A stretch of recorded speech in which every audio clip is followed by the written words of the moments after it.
बात बिहार विधानसभा चुनाव की, तो बिहार चुनाव में प्रचार करने के लिए सीएम योगी आदित्यनाथ आज मैदान में उतरने वाले हैं। बीजेपी उम्मीदवारों के लिए प्रचार करेंगे। दानापुर और सहरसा में रैली करेंगे यूपी के सीएम योगी आदित्यनाथ। उप मुख्यमंत्री सम्राट चौधरी के नामांकन में भी जो है वो शामिल हो सकते हैं, ऐसी जानकारी सामने आ रही है। लेकिन दानापुर और सहरसा के जो बीजेपी प्रत्याशी है, जिसमें दानापुर से रामकृपाल यादव है, उनके नामांकन में शामिल होंगे मुख्यमंत्री योगी आदित्यनाथ। तो ये बड़ी जानकारी इस वक्त सामने आ रही है।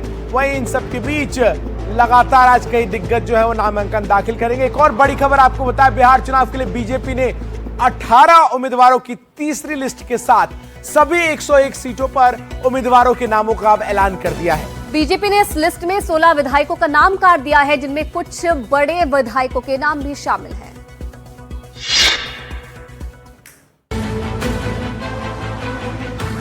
बिहार में 18 उम्मीदवारों की तीसरी लिस्ट के साथ बीजेपी ने अपने खाते की सभी 101 सीटों पर उम्मीदवार फाइनल कर दिए। इस लिस्ट में पिछली बार विधायक रहे 16 लोगों का टिकट पार्टी ने काट दिया है। जिनके टिकट कटे हैं उनमें कई नाम चौंकाने वाले हैं। विधानसभा अध्यक्ष नंदकिशोर यादव, पूर्व मंत्री रामप्रीत पासवान, अमरेंद्र सिंह, राम सूरत राय जैसे बड़े नेताओं के टिकट कट गए हैं। नंदकिशोर यादव पिछले 30 साल से विधायक थे। वीआईपी से बीजेपी में शामिल हुए 2 विधायकों का पत्ता भी कट गया है। अलीनगर से मिश्रीलाल यादव की जगह मैथिली ठाकुर को और गौड़ा बौराम से स्वर्णा सिंह की जगह उनके पति सुजीत सिंह को टिकट मिला है। कुम्हरार सीट से पार्टी ने मौजूदा विधायक अरुण सिन्हा का टिकट काटकर संजय गुप्ता को उम्मीदवार बनाया है। अरुण सिन्हा बीते 20 साल से विधायक थे। उनकी जगह पार्टी ने अब युवा उम्मीदवार उतारा है। साफ है कि बीजेपी एक बार फिर युवा और नए चेहरों पर दांव लगा रही है। सीधा हमारे सहयोगी सोमू आनंद का रुख करते हैं, जो इस वक्त तमाम जानकारी के साथ इस वक्त हमारे साथ जुड़ रहे हैं।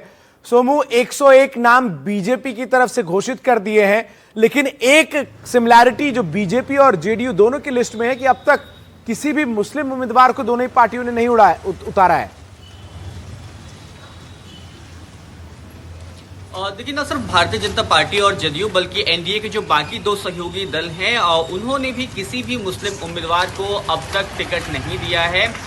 जाहिर है कि पिछली बार जदयू ने 10 मुस्लिम उम्मीदवारों को टिकट दिए थे, उनमें से एक भी उम्मीदवार जीतकर नहीं आया था। बाद में बसपा से जीतकर आए जमा खान को जदयू में शामिल कराया गया था, उनको मंत्री बनाया गया था। लेकिन फिलहाल अभी तक जो लिस्ट आई है, इसमें एक भी मुस्लिम उम्मीदवार का नाम नहीं है। बड़ी संख्या में विधायकों के भी टिकट कटे हैं। जनता दल यूनाइटेड से विधायकों के टिकट कटे हैं। और दूसरी दिलचस्प बात यह है कि ये 16 विधायकों के टिकट तो भारतीय जनता पार्टी की लिस्ट से कटे ही हैं। कुछ ऐसी सीटों की हेरफेर भी हुई है, जिसकी वजह से और विधायकों के नाम कटे हैं। मसलन तारापुर की सीट, जहां से उप मुख्यमंत्री सम्राट चौधरी नामांकन करने वाले हैं, वो जदयू की सीट थी। और इसी तरह से कुछ और भी सीटें हैं जिनकी अदला बदली हुई है, और इसकी वजह से भी विधायकों के टिकट काटे गए हैं। क्योंकि एक खतरा एंटी इनकम्बेंसी का था, और उसके अलावा कई विधायकों की उम्र इतनी ज्यादा थी कि उनका टिकट काटने का फैसला नेतृत्व ने किया था। मसलन आरा से जो विधायक थे अमरेंद्र प्रताप सिंह, उनका टिकट उनकी उम्र की वजह से कटा है। और इसी तरह से अलग अलग जगहों पर, अगर पटना की ही बात करें तो पटना में जो कुम्हरार की सीट है, जो भारतीय जनता पार्टी की काफी सुरक्षित सीट मानी जाती है, उस सीट से भी अरुण सिन्हा जो कि विधायक थे, 4 बार से विधायक थे, उनका टिकट काटा गया है और वहां से संजय गुप्ता को उम्मीदवार बनाया गया है। तो इस तरह के प्रयोग जो है वो पार्टी ने किए हैं। जिन जगहों पर विधायकों के टिकट कटे हैं, उन जगहों पर अपेक्षाकृत युवा उम्मीदवारों को टिकट मिला है। रामप्रीत पासवान जो कि राजनगर से विधायक थे, मंत्री भी हुए, उनका टिकट काट करके 30 साल के एक युवा को टिकट दिया गया है, जो कि सिर्फ बैकग्राउंड में सिर्फ इतना है कि वो एक कार्यकर्ता था। तो जाहिर तौर पे पार्टी ने ये प्रयोग किए हैं, एक नई लीडरशिप डेवलप करने की भी कोशिश की है। नंदकिशोर यादव जो कि पार्टी के जिक्र आप कर रहे हैं, कई जो बड़े नाम हैं वो उन सीटों पर अपना दबदबा रखते थे, लेकिन इस बार उन पर भरोसा नहीं जताया गया, उन्हें टिकट नहीं दिया गया। क्या इस फैसले के चलते नाराजगी भी देखने को मिल रही है उन लोगों में?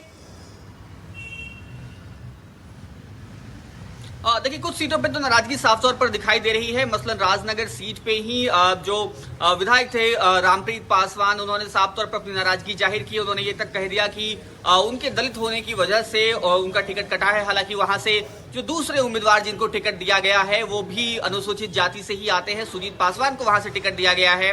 इस मामले में सबसे अच्छा जेस्चर जो है वो नंद किशोर यादव ने दिखाया है। वो विधानसभा अध्यक्ष थे। बिल्कुल, तो एनडीए की तरफ से तमाम नामों की घोषणा जो है वो नजर आती है। बहुत शुक्रिया आपका सोमू, हमारे साथ जुड़कर तमाम जानकारी दर्शकों तक पहुंचाने के लिए।